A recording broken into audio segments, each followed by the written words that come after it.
Hi, Chris. It's Jackie. I'm from the CBC's The Nature of Things. And what I wanted to ask you on this great day, you've managed to create an incredible platform while you've been up there. It seems everybody is tweeting, is watching, is listening. How do you want to use this opportunity?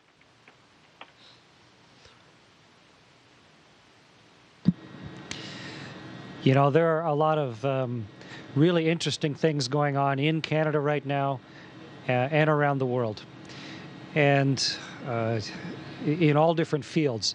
And we tend to only focus on a few, the ones that somehow bubble up to a level of public perception. Personally, I think what we're doing in human exploration, in trying to understand our world better, trying to understand the area around our planet better, and then try to understand the rest of the universe, I think that is important. I think it's a critical thing for the health of the planet, for the health of the Canadian economy, and just generically for people. And so for the last 20 years as an astronaut, I have been speaking at schools, talking to the media, writing and doing everything I can to try and just let people know what the Canadian Space Agency is doing. And now, living on the space station with the incredible privilege of commanding this spaceship, and also with the new technology that's available through social media and the direct links that NASA has built between this spaceship and Earth, it has given us the opportunity now to really clearly transmit what it is we're doing up here and to let Canadians and really the whole world see. And that is the goal. And I'm really delighted at just the level of response when you give people a chance to see what's happening here in the universe around them. When you get them to experience it as people, then the response becomes overwhelming. And Twitter is just a means of communication. It's just another form of radio, but it's extremely vivid, the level of public support, and I'm really pleased to see it. And I think the science is important, but I think people's awareness of the science we're doing is important as well. And I'm just pleased to be the messenger in the middle. Thanks. Bonjour, monsieur. Good morning, Mr. Hadfield. So, excuse me, you were saying effectively that science is very important because it helps us to better understand the universe, the planet we live on, and I just wonder, within this framework, how is scientific research important in Canada, since obviously there's been some policies that have cut the financing with respect to some of these scientific research projects. So can you tell us how important is research? And what have been some of these research projects that you've been involved in? Well, it is always very necessary within a country like Canada, a province like Quebec in Canada. It's like a family, like at home. It's good to have a balance between your dreams and what is practical, between what I want to do and what I have to do every day. And just as it is at home, you have to use a part of the money for today and some of the money for the problems, insurance, health, and all of that stuff. But also, at the same time, you have to look at some of this and save it for the future and look out for the future to inspire my children, our children, and to be able to better understand the environment for health in the future for my family or for our country. So the big question is, what is the proper balance within this, obviously? And so for me, and in Canada, we have a fantastic balance because we have a very high quality of life, and at the same time we have a lot of universities. We also have the opportunities for the young Canadians as never before. And it is difficult. It's maybe not the easiest moment in history, but between the First and the Second World War, it was a tough time. Every historic time, there's always problems. So this reminds us or make us think that these are the worst problems ever, but they may not be. At the same time, you always have to be thinking long term and to have a balance between today and tomorrow. And with what we do here today, we have our manipulating arm, and also we have some experiments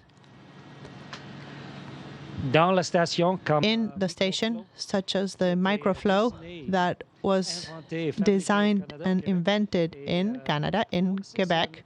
And this is a huge improvement for blood tests for Canada. This was an invention for the station, and thanks to the money for research, we were able to do this, but also it was financed by some Canadian businesses, and it's good for Canadian health. And it's not only my decision, obviously, but me, from what I do as an astronaut, is to work as hard as possible so that every penny that is given to the agency, to me, because this is my responsibility, I fulfill it to the maximum potential for me and for the station, for the space station program, and for Canada.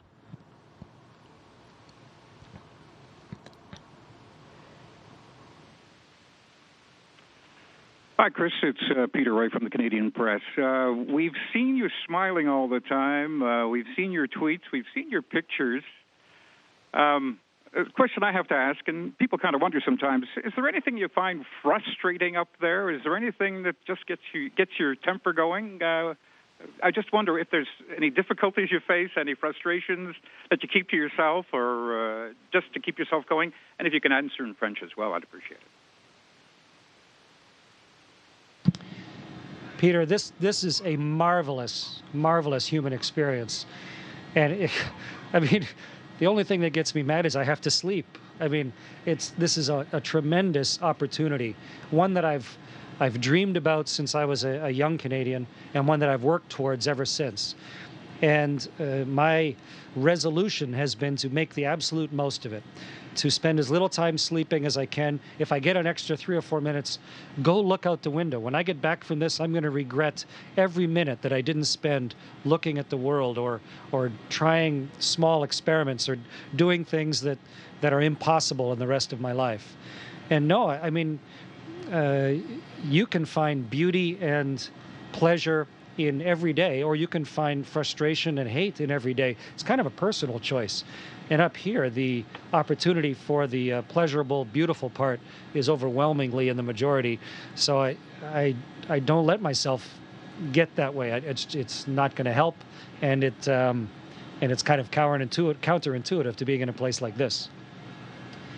Et en français. And so in French, chaque jour.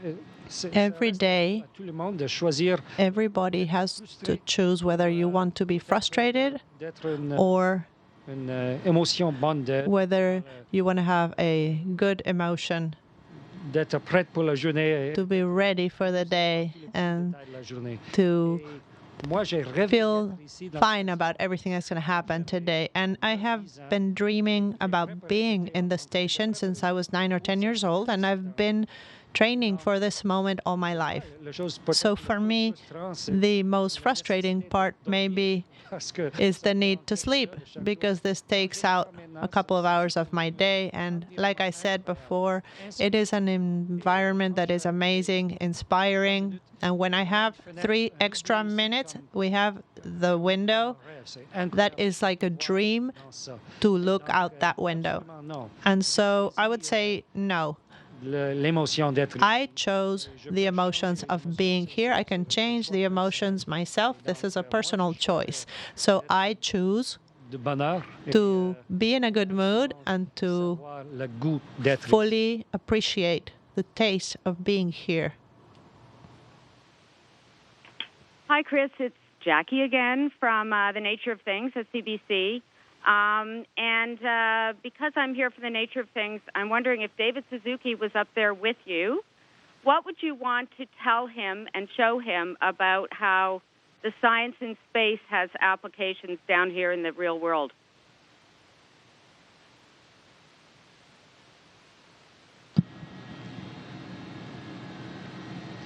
Jackie, the real world is a tiny little blue speck surrounded by everything else. And we are only just starting to understand about all the rest of that. And it is only by taking these first steps away from our planet, both with machinery, with robots, but more interestingly and much more deeply with people, that we can really start to see the world's place in all of that. And so for any person that came up, I mean, we grab each other by the scruff of the neck up here, but for any person that came up here to the space station, of course, the first thing I would do would be to take them to the big window so they could truly see our Earth, to understand the magnificence of it, the inevitable power of it, the size, the rolling beauty of it, but also the inherent fragility of it. And when you see the blackness and the harshness of the universe and the one layer of onion skin atmosphere that's around our planet, then it becomes so vivid in your mind that it permanently changes your thinking if you hadn't thought about it before. And then, of course, just the science that's on board. We're running hundreds of experiments on the space station that can't be run on the surface of the Earth.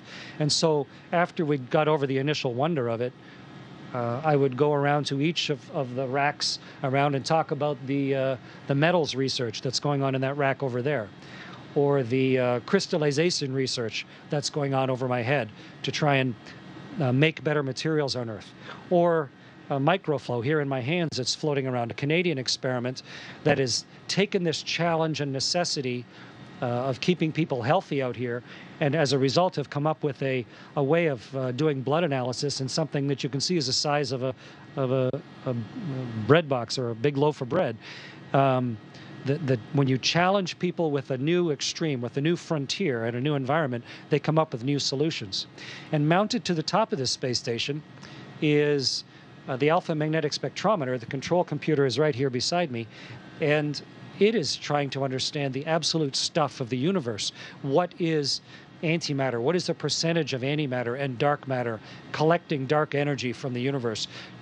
Something that has just very recently even been theorized and proven, and we are using this human platform to dig into that, to actually get out there and sample it, something that can't be done any other way. So it would be with great pleasure and pride that I would have anybody come up, and someone of David Suzuki's stature would be a wonderful guest, but also a wonderful representative of humanity to come up and really see the magnificence of what we're doing together up here.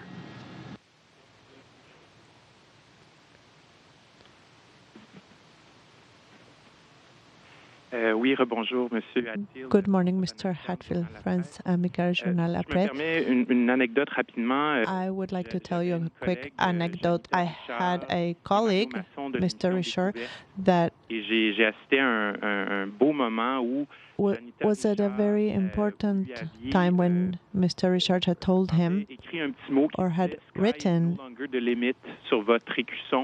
by writing, "Sky is no longer the limit." And I saw this in the office, and for him, this was a very touching moment. So I just wanted to share this moment for you because I thought it was beautiful. I saw this on his wall. And I had a question. You had spoken, certainly you mentioned, you realize you're very well placed to realize that we are so small on this earth. And you mentioned how fragile the planet is. So I would like to know, what do you think about global warming when you look at it from space? Do you think in Canada we should change the things we're doing? In Quebec, should we un éveil, peut-être maybe wake up encore au niveau du strongly réchauffement climatique. regarding global warming? What do you think? Oui, c'est comme un coup Yes, d'œil ici. it is like having a glance here from the station when you look at Earth, Parce que because c'est possible de right voir now you can see un grand lac a comme, very large je lake. suis pas sûr en français, mais Not Aral sure Sea, in juste à côté French, de but the Kazakhstan. Aral Sea, right juste between pendant Kazakhstan and Russia. expérience, pendant And ma vie, pendant during les my life and my années, experience, the last 20 years, the changes there were amazing. And that was a human change that has occurred thanks to what humans have done. There was a huge lake, a là-bas, un grand, great c'est comme un body of water. It's almost like a small ocean. And now juste rien. there's almost nothing. It's just sand. Juste résultat de nos And that décisions. is a Ce que nous result of our decisions, of what we have done. Ça, c'est peut-être This is maybe the future les autres parties. for some of the other parts of the world and the planet and our country as well. So it's up to us to think about this, to see this, to know this. And it's hard to know, obviously. It's far from Canada, and you may say, this is not our problem, but that's not true. The big lakes are not unlimited. There is a limit of how much water there is in the rivers, in the lakes. So it is needed. It's very important for us to think of what we are doing. And obviously, we cannot change that quickly. The small changes are what can translate into a bigger change. And myself, as an individual, what you do, what each Canadian does, together, it is possible to make a change. C'est nécessaire de faire ça graduellement. But this has to be done gradually. Se change. Climate is changing naturally, and perhaps as a result of what we have done, our influence, like you said, the global warming, but it's not the first time in the planet's history, and it won't be the last. And so maybe we just need to be more responsible in the decisions we make and think of the longer term, more than 5 years, more than the upcoming elections, more than just one lifespan. And think about our grandchildren and even further. So with smaller changes and with very small steps, we may be able to keep the health of our planet for the future. Just one quick last one, Chris. Let's talk about social media. You have over 500,000 followers, last I checked, and counting. Can we talk about that in the context of all those that you've seen out there, of all the tweets that you've had, of all the images you've shot, but particularly, was there one that stood out? And the other part is, I understand your son Evan is also helping you out on this, so we can sort of wrap the whole social media together a bit.